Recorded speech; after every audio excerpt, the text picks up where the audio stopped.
සමන්ත ආබු මොකද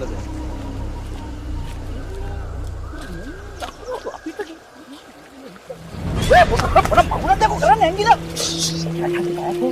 බලයන්කෝ මොකද කරන්නේ ඇංගිලා මං කියනවා බලයන්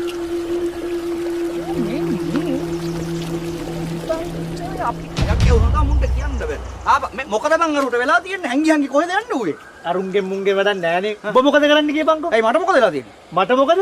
ඇයි උඹට මතක නැද්ද? ගමේ ලොකුම තොරණ ගහලා. එයාට දන්සලක් දාලා.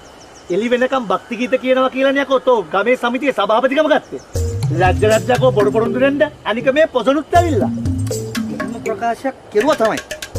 හැබැයි මම මේ ප්‍රකාශය කෙරුවේ ගමේ තරුණ ජවය එක්තැන් කරලා ගමට අලුත් වැඩක් කරන අර. මම ප්‍රකාශය කරුවේ එහෙම අර්ථයක් එක්ක. නෑ නෑ එහෙම ප්‍රකාශයක් නෙමෙයි උඹ කරේ. උඹ කරේ මෙහෙම ප්‍රකාශයක්. බලපන් මේක බලපන්. උඹ කරේ මෙහෙම ප්‍රකාශයක්. මේක බලපන්.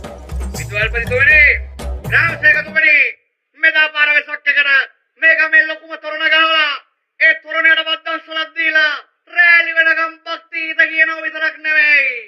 මෙදා පාරවේ සොක්කේ වෙසක් කලාපය අපේ ගමට මම ගේනවා. දැන් උඹ මොකද කියන්නේ කියපන්කෝ? පොරොන්දු මං එතනට එන්න මං පැහැදිලි කරන්න. උඹලා හැමදේම අහන්නේ කෝ තොරණ, කෝ දන්සල්, කෝ භක්ති ගීත කියලා. ඒවා කරගන්න බැරුව ගිය හේතු උඹලා කවදාවත් අහන්නේ නැහැ. උඹලා හැමදේම අහන්නේ කෝ දන්සල, කෝ ෆයිල්, කෝ තොරණ. යකෝ මේ හැම එකටම හේතු තියෙනවා. බැරි වෙන්න හේතු තියෙනවා. ඇයි දැන් උඹට තොරණ ගහන්න බැරුව ගියේ?